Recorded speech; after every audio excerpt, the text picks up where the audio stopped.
पूर्व कांग्रेसी नेता रहे आचार्य प्रमोद कृष्णम, उनका राहुल गांधी को लेकर एक विस्फोटक दावा सामने आ रहा है।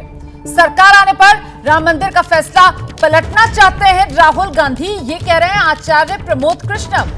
सुपर पावर कमीशन बनाकर राम मंदिर के फैसले का पलटने को लेकर तैयारी है राहुल गांधी की, ये कह रहे हैं प्रमोद कृष्णम। वो कह रहे हैं कि जैसे सुप्रीम कोर्ट से वो जो शाहबानो वाला फैसला आया था और उसे तब की कांग्रेस की राजीव गांधी की सरकार ने पलटा था, तो उसी तरीके से शाहबानो की तर्ज पर राम मंदिर का फैसला पलट देंगे राहुल गांधी अगर सत्ता में आएंगे तो।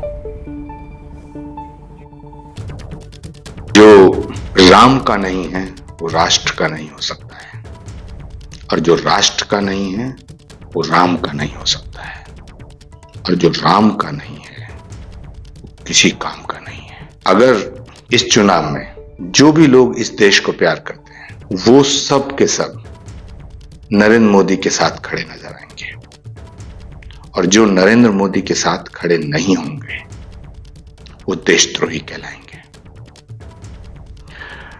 और एक बात मैं और बता दूं, मैं कांग्रेस में 32 साल से भी ज्यादा समय मेरा बीता है। जब राम मंदिर का फैसला आया, राम मंदिर बनना शुरू हुआ, उसके बाद राहुल गांधी जी ने अपने नजदीकी लोगों की एक बैठक में अमेरिका के रहने वाले अपने एक शुभचिंतक के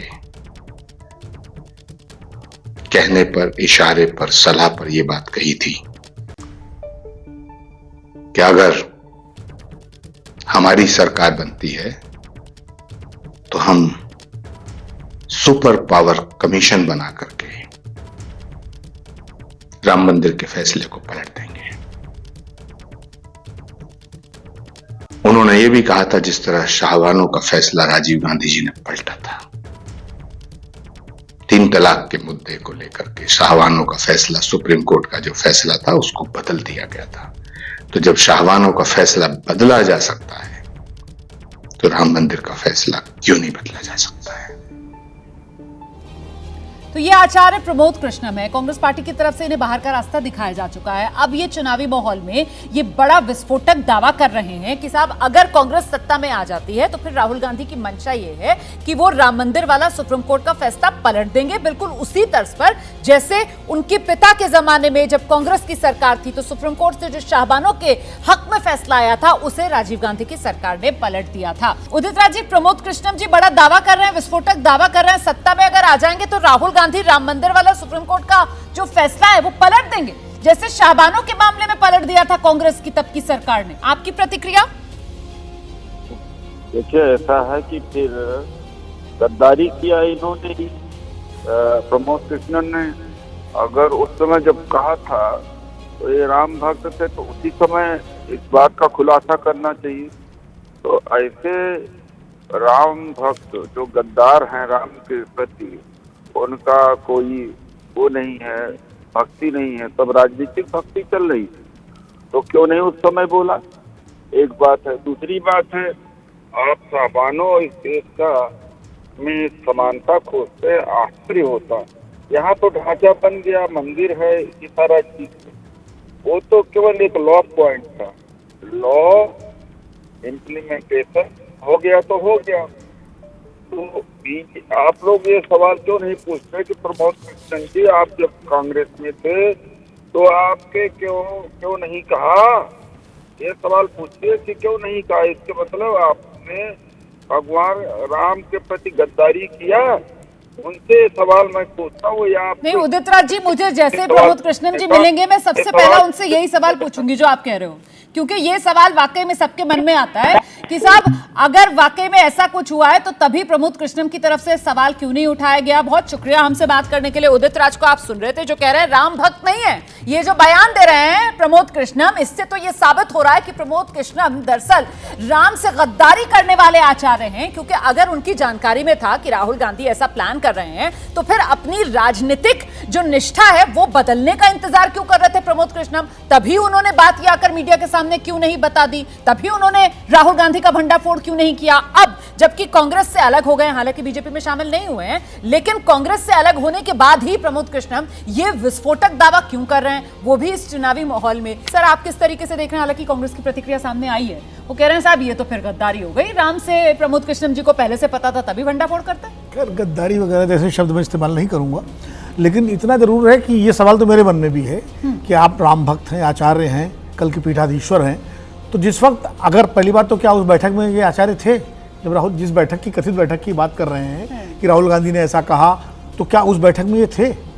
अगर ये थे, मतलब दावे का आधार क्या है? आधार क्या है, नंबर एक। हाँ। और अगर थे तो उसी वक्त इनको आकर के उसे खुलासा करके उसी मुद्दे पर त्यागपत्र दे करके अलग हो जाना चाहिए था, क्योंकि ये तो। और दूसरी बात ये है, देखिए प्रदीप जी यहाँ बैठे हैं, अभय जी हैं, विजय जी हैं, राम मंदिर इस स्थिति में पहुंच चुका है कि अब कोई सरकार इस देश में, माओवादियों की भी सरकार, मतलब कम्युनिस्टों की सरकार भी आ जाए, अगर सीपीएम की, सीपीआई की, जो बिल्कुल नास्तिक सरकार है, माओवादी तो खैर मैं नहीं कहूँगा क्योंकि वो अलग धारा है, तो भी राम मंदिर का अब निर्माण जो हो रहा है उसको नहीं रोक सकते। नहीं, मेरे ख्याल से तो ये हास्यास्पद ज्यादा लगता है, हास्यास्पद और राजनीतिक बयान है, जो है मतलब अभय जी, ये हास्यास्पद ज्यादा नजर आता है कि अगर सरकार आ जाएगी राहुल गांधी कांग्रेस की तो वो पलट देंगे इस फैसले को, मतलब ये मुमकिन नजर आता है भारतीय समाज में। आपने इस्तेमाल किया है हास्यास्पद, वो इस प्रकरण के ऊपर बिल्कुल सही है। ये एक बेकार का शगुफा है, इसको हम लोगों को गंभीरता से बिल्कुल नहीं लेना चाहिए, और मैं नहीं मानता कि इस प्रकार के शगुफों से किसी पार्टी की चुनावी मुहिम बहुत उछल जाएगी, किसी पार्टी की चुनावी मुहिम नहीं चली जाएगी, मतदाताओं का एक बड़ा हिस्सा इधर से उधर हो जाएगा। मेरी अपनी समझ है, उससे इसका कोई, ये अपनी गोटी, जो कुछ इनके दिमाग में राजनीति होगी, अपनी गोटी लाल करने के लिए ये बात बोल रहे हैं। जब एबीपी के कार्यक्रम में आए थे तो उन्होंने कहा था कि मैंने बीजेपी ज्वाइन नहीं की है, मैंने नरेंद्र मोदी को ज्वाइन किया है। ये इनका बयान था। आप इसी से अंदाजा लगा लीजिए कि वो अपनी शतरंज कैसे, अपनी बाजी कैसे खेलना चाहते हैं, उस बाजी में किसी तरह कामयाब हो जाए, उसके लिए ये बयान दिया गया। ठीक, प्रदीप जी। देखिए, वैसे तो कांग्रेस पार्टी अपने पैर पे कुल्हाड़ी मारती रहती है, लेकिन ये पूरी तरह से काल्पनिक, हास्यास्पद, और मतलब जो कुछ भी इस तरह के शब्द आपकी डिक्शनरी में हो सब इस्तेमाल कर सकते हैं। इस तरह की बात राहुल गांधी या कांग्रेस का कोई नेता या किसी पार्टी का कोई नेता कह सकता है, इसकी कल्पना कम से कम मैं नहीं कर सकता, आचार्य प्रमोद कृष्णम कर सकते हैं। और हमें पता नहीं आचार्य जी के दावे का आधार क्या है। जी, सुपर पावर कमीशन शब्द का इस्तेमाल किया गया। कभी सुना आपने सुपर पावर कमीशन? ठीक है विजय जी। मुझे लगता है आजकल प्रमोद कृष्णम जी का भी ज़्यादा प्याज खाने का मौसम है, तो वो उसको पूरा कर रहे हैं। कहावत नया अब ठीक है, वो सब लोग समझते हैं, आचार्य जी भी समझते हैं, और आचार्य जी बहुत विद्वान लोग हैं, लेकिन मुझे आप पर भी हैरानी है कि आप इसको विस्फोटक दावा क्यों कह रहे हैं? ये आरोप बोलिए ना, विस्फोटक दावा, आप उसको क्रेडेंशियल दे रहे हैं। किस बात का दावा है, कौन सा आधार है, कौन सी बैठक है जिसकी चर्चा हम लोग कर रहे हैं? इस तरह से इन सब चीज़ों को हम लोग जब इस तरह से भी ताकत देते हैं तो उसके क्रेडेंशियल्स बढ़ते हैं। क्या कोई क्रेडेंशियल्स हैं इस बैठक के जी जिस पर बात हो रही है? और जैसे प्रदीप जी ने कहा कि कांग्रेस अपने कुल्हाड़ी मारती है, लेकिन इस तरह की चर्चा कोई ही नहीं करेगा।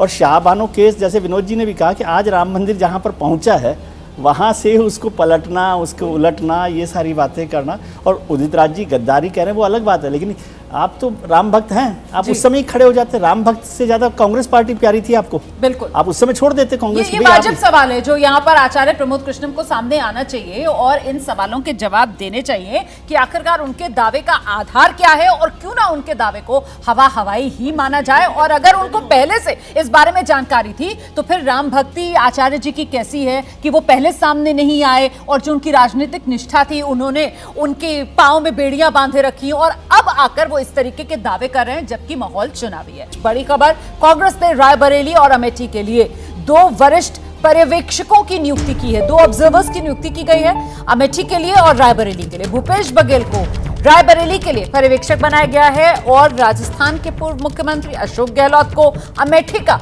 पर्यवेक्षक बनाया गया है।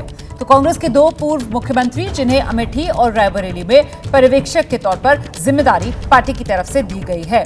भूपेश बघेल रायबरेली और अशोक गहलोत अमेठी पर्यवेक्षक बनाए गए हैं। रायबरेली और अमेठी के लिए पर्यवेक्षक नियुक्त किए गए हैं। भूपेश बघेल को रायबरेली की जिम्मेदारी दी गई है। आप जानते हैं रायबरेली वो सीट जहां से इस बार लोकसभा चुनाव मैदान में राहुल गांधी ने अपना पर्चा दाखिल किया है। अमेठी से गांधी परिवार का कोई उम्मीदवार जरूर मैदान में नहीं, लेकिन गांधी परिवार पुख्ता तरीके से जो के शर्मा है उनको उम्मीदवार बनाने के बाद उनके पीछे खड़ा हुआ नजर आ रहा है। आज से ही प्रियंका गांधी रायबरेली और अमेठी इन दोनों लोकसभा सीटों पर चुनाव तक डेरा डालने वाली हैं। ये कांग्रेस के खेमे से बड़ी खबर आई है। प्रियंका गांधी आज शाम को रायबरेली पहुंच जाएंगी। बूथ लेवल के पदाधिकारियों के साथ प्रियंका गांधी बैठक करेंगी। आज रात को ही अमेठी के लिए फिर वो निकलेंगी। तो ये दोनों सीटें, चाहे रायबरेली हो चाहे अमेठी हो, कांग्रेस परिवार के गढ़ के तौर पर इन दोनों सीटों की पहचान रही है। हालांकि पिछले चुनाव में 2019 लोकसभा चुनाव में अमेठी से राहुल गांधी हार गए थे, रायबरेली से सोनिया गांधी जीती थी और इस बार सोनिया गांधी खुद लोकसभा चुनाव मैदान में नहीं है, तो अपनी सीट उन्होंने अपने बेटे को सौंपी है और ऐसे में रायबरेली से राहुल गांधी चुनाव मैदान में हैं और दोनों ही सीटों पर पार्टी की तरफ से प्रचार की कमान प्रियंका गांधी ने संभाली है। आज शाम में प्रियंका गांधी पहुंच जाएंगी और इन दोनों सीटों पर चुनाव होने तक रुकेंगी। दोनों ही सीटों पर 20 मई को मतदान होना है। बड़ी खबर आपको बता देते हैं, अमेठी में देर रात कांग्रेस के दफ्तर के बाहर तोड़फोड़ की गई है। ऑफिस के बाहर जो गाड़ियां खड़ी हुई थी उनमें तोड़फोड़ की गई है। करीब 1 दर्जन गाड़ियों के शीशे टूट गए। तो अमेठी कांग्रेस दफ्तर और कांग्रेस दफ्तर के बाहर जो गाड़ियां खड़ी हुई थी उनमें अंधेरे का फायदा उठाकर अज्ञात लोगों ने आकर इस तरीके से लाठी पत्थर बरसाए कि गाड़ियों के शीशे टूटे हुए हैं। तस्वीरें आपके सामने हैं। इस हमले में कुछ कार्यकर्ता भी घायल हुए हैं। घायल कार्यकर्ताओं को अस्पताल में भर्ती कराया गया। कांग्रेस सीधे सीधे बीजेपी पर आरोप लगा रही है।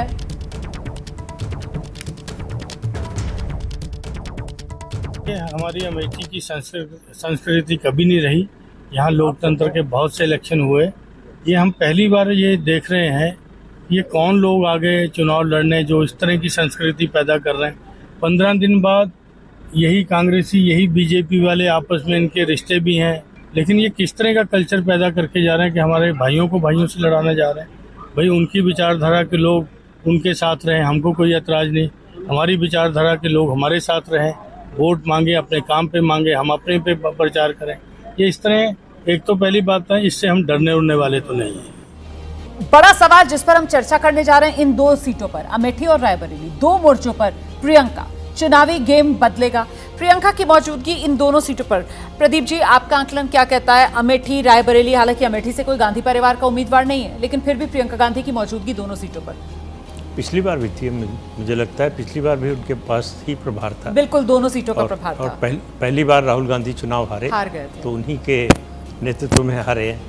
मुझे लगता है रायबरेली जो है इस बार राहुल गांधी के लिए बहुत आसान नहीं होगा। इसका ये मतलब नहीं है कि चुनाव हार रहे हैं, लेकिन पिछले 20 साल से 2004 से जब से सोनिया गांधी रायबरेली से लड़ रही हैं, वो समाजवादी पार्टी की बैसाखी पर लड़ रही है कांग्रेस पार्टी। वहाँ जो 4 पार्टियां हैं उत्तर प्रदेश में, बीजेपी, कांग्रेस, सपा, बसपा, उनमें सबसे मजबूत जनाधार रायबरेली में अगर किसी पार्टी का है तो समाजवादी पार्टी का। और समाजवादी पार्टी लगातार कांग्रेस का समर्थन करती रही है अमेठी रायबरेली दोनों जगह से, और बसपा भी करती रही है। इस बार बसपा ने अपना उम्मीदवार खड़ा किया है। पिछली बार अलायंस था सपा बसपा आरएलडी का, लेकिन कांग्रेस उसमें शामिल नहीं थी, फिर भी अमेठी रायबरेली की सीट पर समर्थन दिया था। वो वहाँ से उम्मीदवार खड़ा नहीं किया था। उस गठबंधन के बावजूद अमेठी से राहुल गांधी हार गए थे चुनाव। तो इसलिए रायबरेली जो है, और रायबरेली में सपा इस बार पहले की तुलना में कमज़ोर नज़र आ रही है। उसके 2 विधायक बागी हो चुके हैं। मनोज पांडे जो उनके बड़े कर्मठ विधायक थे, जुझारू हैं, वो बीजेपी ज्वाइन कर चुके हैं। तो वो तो बीजेपी के साथ है। नहीं, बीजेपी के साथ बीजेपी ज्वाइन कर ऑफिशियली नहीं ज्वाइन किया अभी तो विधायक हैं वो। अच्छा, ऊंचे हार से, लेकिन वो राज्यसभा में उनका परिवार शामिल हुआ। ठीक है। तो इसलिए जो है समाजवादी पार्टी पहले की तुलना में रायबरेली में उतनी ताकतवर नहीं रह गई है। एक बात नहीं भूलना चाहिए, ये पहला लोकसभा चुनाव है समाजवादी पार्टी बनने के बाद जब मुलायम सिंह यादव चुनाव में या मतलब राजनीतिक रूप से निधन के बाद ये पहला चुनाव है। तो उनका जो प्रभाव था, उनका जो असर था, वो जिस तरह से पॉलिटिकल मैनेजमेंट या चुनाव प्रचार करते थे, उसकी कमी जरूर समाजवादी पार्टी को खलेगी। तो ऐसे में विजय जी, प्रियंका गांधी के सामने चुनौती बड़ी हो जाती है इन दोनों सीटों पर। दोनों सीटों पर जाहिर है, जैसे प्रियंका जी पिछली बार भी चुनाव में लगी हुई थी और दोनों सीटों पर कांग्रेस का वोट घटा है। पहली बात रायबरेली सीट पर भी पहले 3,75,000 था, जो 1.5 लाख पर 1,70,000 पे करीबन आया जब सोनिया जी जीती हैं पिछली बार। वहाँ पर 55,000 से राहुल गांधी हार गए थे, तो दोनों सीटों पर कम हुआ। दूसरी बात जो प्रदीप जी ने जिसका जिक्र किया कि समाजवादी पार्टी और बीएसपी का गठबंधन यहाँ नहीं है, आरएलडी उनके साथ नहीं है और समाजवादी पार्टी कमज़ोर हुई है, तो रायबरेली में थोड़ा सा टफ होगा। और अमेठी को मैं समझता हूँ कि अमेठी का जो वोटर कांग्रेस का है वो कांग्रेस का वोटर नहीं, वो गांधी परिवार का वोटर है। ठीक है। तो चुनाव में तो हर आदमी अपनी तरह से लड़ाई लड़ता है, लेकिन किशोरी लाल जी को लेकर क्या कांग्रेस का पार्टी का जो वर्कर है वो उनके साथ उसी तरह से खड़ा रहेगा जो गांधी परिवार, क्योंकि गांधी परिवार के साथ जुड़कर वो प्राइड फील कर। कास्ट के लोगों को पैसा दे सकते हैं। उन्होंने, अभी आप ठहर जाइए, ताली अभी मत बजाइए, जो मैं आपको बताने जा रहा हूं उसके बाद ऑटोमेटिक ताली बजेगी, देखना।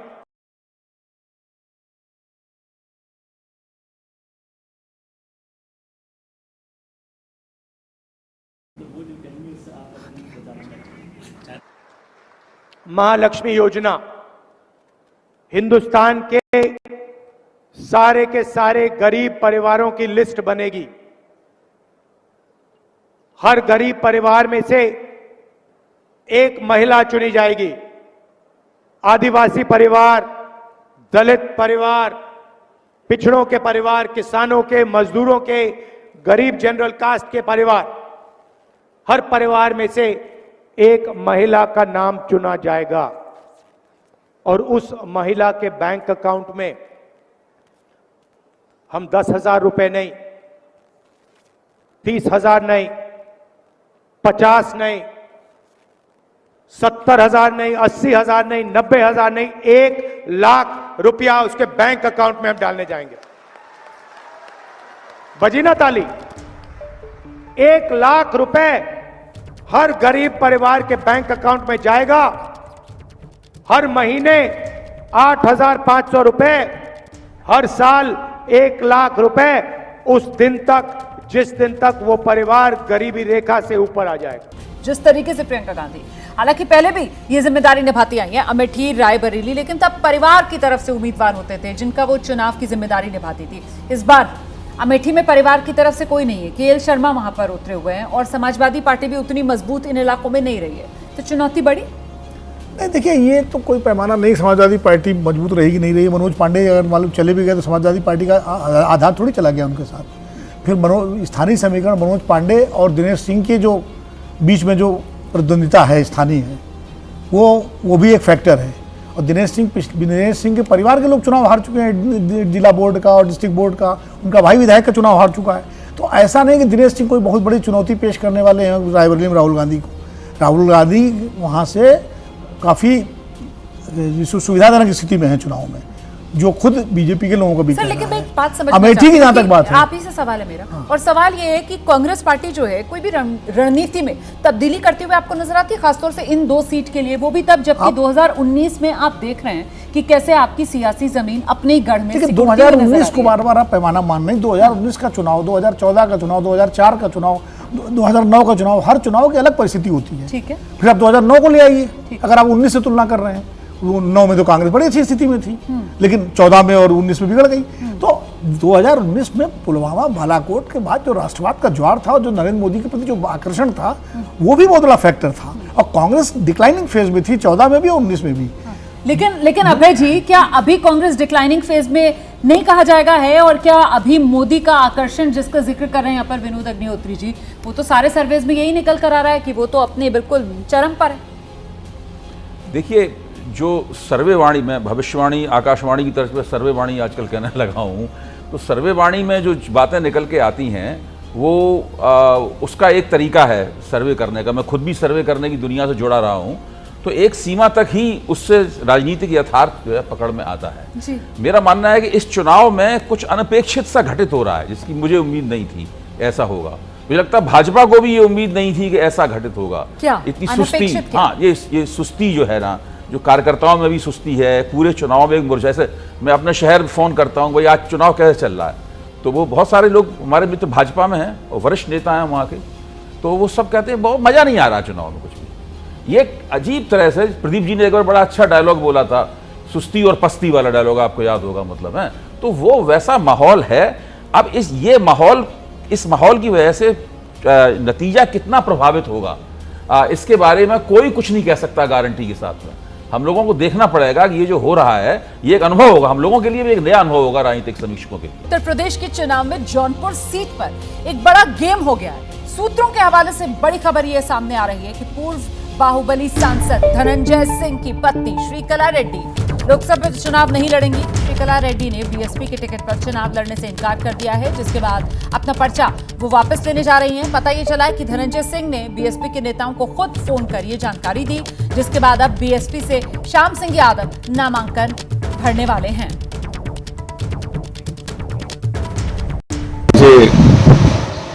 माननीय बहन जी ने रात को टेलीफोन पर चुनाव लड़ने का निर्देश दिया जी, और मैं अपनी तैयारी करके आज नामांकन करने जा रहा हूँ। आज नामांकन आपका बसपा से जी।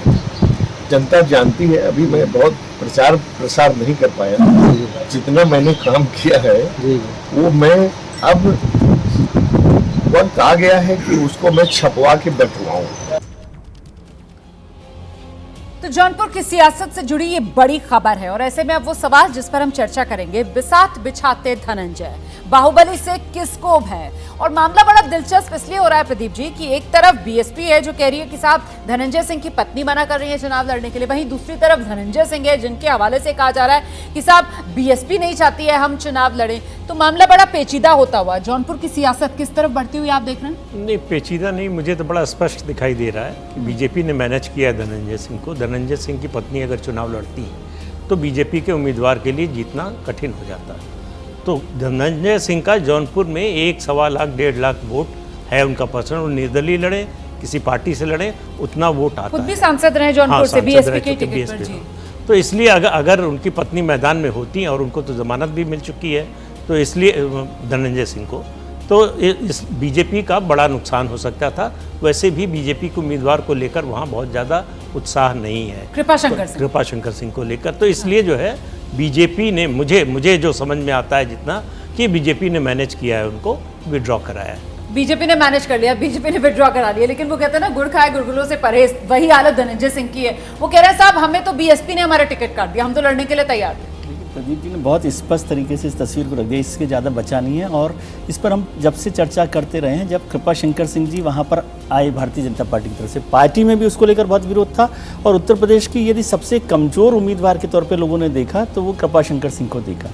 अब पार्टी लेकर आ गई है तो उसको जिताने के लिए किस तरह से मैनेज किया जा सकता है, मुझे नहीं पता कि कितना मैनेज किया गया नहीं किया गया, लेकिन ये अपने आप में कि एक कैंडिडेट नॉमिनेशन फाइल कर दे और उसके बाद विड्रॉ करे तो उसका कोई एक बड़ा कारण होता है। हालांकि इस चुनाव में तो अलग अलग जगहों पर हो रहा है, अब उसमें जौनपुर भी शामिल हो गया है। कई सीटें ऐसी हो गई हैं जहाँ पर कैंडिडेट्स को विड्रॉ किया है, किसी ने वापस ले लिया, किसी ने चुनाव लड़ने से इनकार कर दिया, तो वो अलग अलग कारण उनके रहे होंगे, लेकिन बिना कारण तो कोई ऐसा नहीं करता। विनोद जी, अभी तक श्रीकला रेड्डी की मौजूदगी की वजह से ये कहा जा रहा था कि साहब जौनपुर की लड़ाई कम से कम ये मानकर चलिए आप त्रिकोणीय हो गई है, और अब जिस तरीके से श्रीकला रेड्डी जो है वो चुनाव मैदान से हट गई, बीएसपी के उम्मीदवार तो होंगे, तो क्या आपको लगता है अभी आर पार का मामला होगा इंडिया वर्सेस बीजेपी के बीच? नहीं, देखिए ये मैनेजमेंट तो हो सकता है कृपाशंकर सिंह भी इसमें शामिल रहे हो मैनेजमेंट में, क्योंकि वो मैनेजमेंट के गुरु हैं इस मामलों में, पॉलिटिकल मैनेजमेंट के बड़े महारथी हैं, कांग्रेस में थे पहले और बीजेपी का, जैसा प्रदीप जी ने कहा मैं बिल्कुल सहमत हूँ, पूरा मैनेजमेंट है। लेकिन जब आपने चुनाव की बात कही, मुझे लगता है कि इसमें चुनाव तो अभी भी त्रिकोणीय रहेगा। अच्छा। क्योंकि श्याम सिंह यादव पूर्व सांसद हैं, बहुजन समाज पार्टी का एक वोट बैंक उनके साथ जनाधार रहेगा ही, यादव भी हैं तो कुछ यादव वोटों में भी सेंधमारी कर सकते हैं, और जो समाजवादी पार्टी के उम्मीदवार हैं वो भी पिछड़ी जाति से आते हैं, तो ऐसे में, और इधर कृपाशंकर सिंह हैं, तो कुल मिलाकर के चुनाव तो त्रिकोणीय होगा। धनंजय सिंह के मैदान से, मतलब श्रीकला रेड्डी के मैदान से हटने का बीजेपी एक राहत ले सकती है कि जो धनंजय सिंह का एक, जो प्रदीप जी ने कहा कि 1 लाख 1.5 लाख वोट जो है, कम से कम बीजेपी अब उस वोट बैंक की तरफ अपना दावा कर सकती है, वो एक बड़ी राहत बीजेपी के उम्मीदवार को मिल सकती है। लेकिन इसके बावजूद कृपाशंकर सिंह को लड़ाई लड़नी पड़ेगी, आसानी से केक वॉक नहीं है जौनपुर की सीट उनके। ठीक है, लेकिन जिस तरीके से अब उम्मीदवारों के नाम बदले हैं, वो जातिगत समीकरण जो है वो अब जो बीजेपी के उम्मीदवार हैं कृपाशंकर सिंह, उनके हक में ये पलड़ा थोड़ा झुकता हुआ। अभय जी, सारा प्रदीप जी ने बड़ी साफ गोई से सब बात कही, ये सारा प्रबंधन किया इसीलिए गया है जी। और इस प्रबंधन के पीछे, ये प्रबंधन इतना ज्यादा चर्चित है इस वक्त सब जगह कि हम सब लोग इसके बारे में जानते हैं। ऐसा कोई नहीं है कि जो इस बारे में ना जानता हो। प्रदीप जी ने उसको वाणी दी है केवल। इसके अंदर जो उत्तर प्रदेश की एक राजपूत राजनीति जो है, मतलब उस राजपूत राजनीति का एक निश्चित नेटवर्क है जो उस पूरे इलाके में सक्रिय होता है। उस नेटवर्क के कौन हैं और कौन किससे जुड़ा हुआ है, इसके बारे में भी मोटे तौर पर काफ़ी जानकारियां हैं। उस नेटवर्क को भारतीय जनता पार्टी अमित शाह द्वारा सक्रिय किया गया। उसके बाद धनंजय सिंह की जमानत हुई, वो जेल से बाहर आए, उनकी पत्नी ने वापस लिया अपनी उम्मीदवारी। ये सब चीज़ें आपस में जुड़ी हुई हैं। तो ये इस तरह का प्रबंधन है।